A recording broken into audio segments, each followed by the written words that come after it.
were aware that there were conservation concerns with the painting, particularly in the area of the sun, a darkening of the sun, and this made us hesitant to install it in the galleries for many years.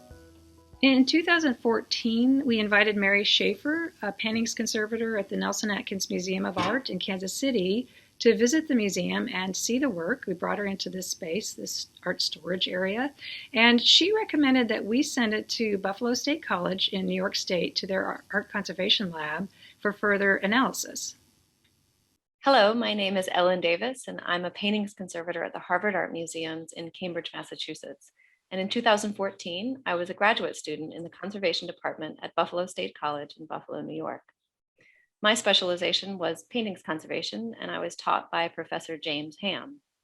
So every conservation investigation starts with examination and documentation. And in conservation, we use several different kinds of light from both different parts of the electromagnetic spectrum, from infrared to UV, but also we position just normal lights in different ways to bring out different kinds of information about the painting. So looking at the painting with an ultraviolet lamp was especially informative. You can see at the top left here a lot of dark marks as well as across the sun. And when we look at paintings in ultraviolet, these kind of dark marks are often indication that the painting has had some sort of restoration at some point. Around the area of the sun, it appears also different than the rest of the sky. It looks darker and has kind of a yellowish fluorescence. The 1930s were a period of experimentation for Curry, and he kept extensive notes about the minute variations in paint mixtures and layering techniques he was using in his paintings. In his work logs, he also made notes about specific problems he encountered with different experiments. As part of the project, and because I was a graduate student, looking through his studio notes and everything, I recreated a lot of his recipes just to kind of get a sense of the working properties of the kinds of materials that he was using, and just to try to get a better sense of him as an artist. Many of the experiments that Curry wrote down in his log were inspired by his readings of the artist and theorist Max Dorner's book called The Materials of the Artist and Their Use in Painting, with notes on the techniques of the old masters.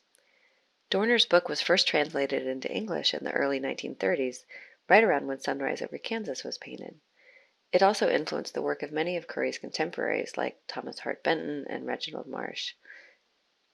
In addition to learning about Curry's experimentation through reading his work logs, we also took samples directly from the painting. These samples, which included micro-scrapings from the surface and tiny cross-sections, were analyzed to identify the materials used to create Sunrise Over Kansas. And taking a cross-section all the way from the top layer all the way down to the ground gives you a really great idea of the way that Curry was building up his materials. So you can see here the area where we took one of 4 cross sections, and this particular cross section was taken more toward the center of the painting, just because we wanted to be able to differentiate between the edges and the center. So we took 3 cross sections at the edges of the painting, and just 1 from the center. And you can see that we took it from a place where 3 mechanical cracks kind of intersect, and you can see just how tiny this sample is.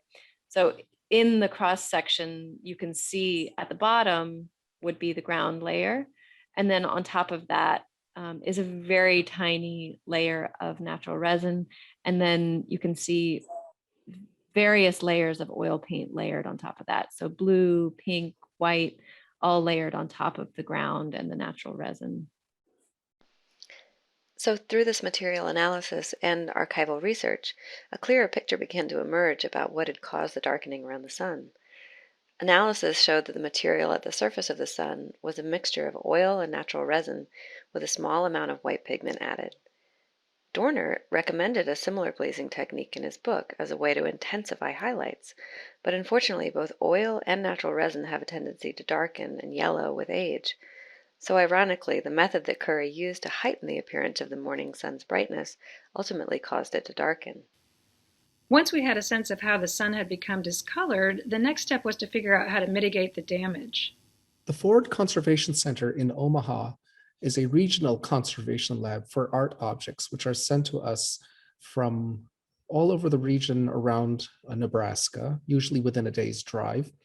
And we work on works of art, paintings, works on paper, and objects from museum collections and also from private collections. It is a division of the State Historical Society of Nebraska, now known as History Nebraska. And as such, it is one of about 5 regional labs in the country. So when the painting was presented to me, you could readily see the discoloration in the center of the painting around the sun, which is darker and yellower than the surrounding areas of sky.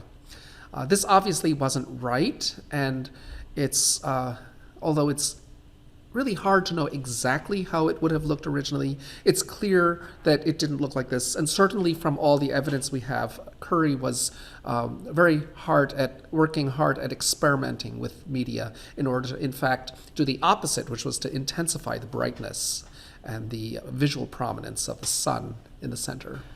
We don't have much direct evidence of how the painting looked in its original setting when it was freshly painted. We have this old black and white photograph of a room with the painting hanging, and as you see, it's very blurry.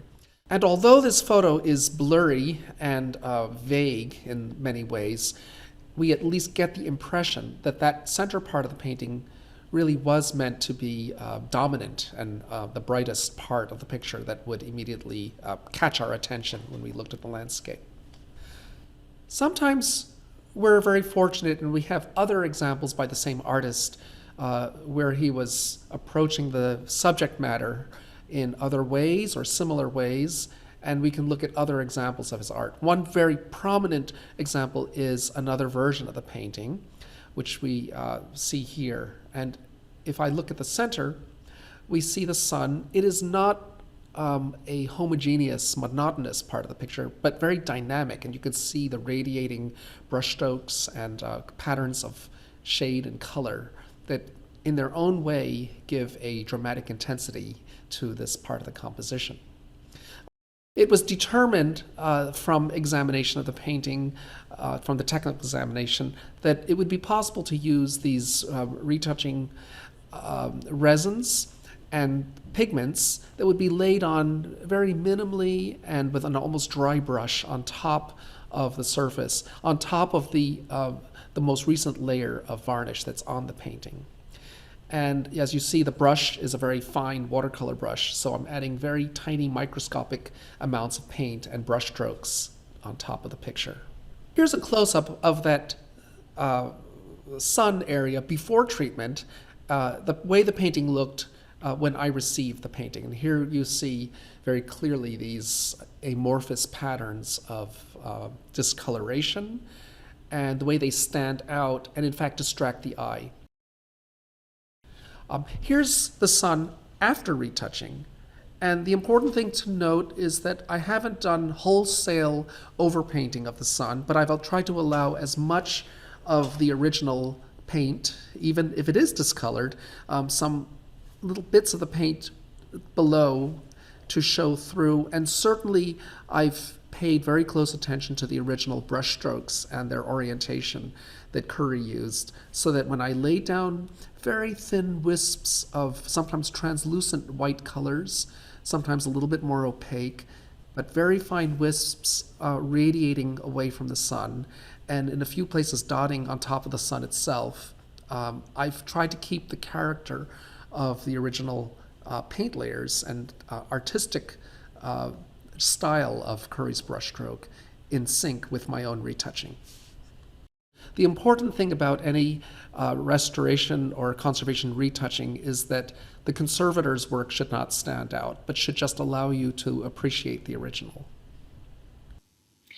So we think Sunrise Over Kansas is ready for public viewing in all its glory. We're making it the centerpiece of an exhibition that opens in late June 2021.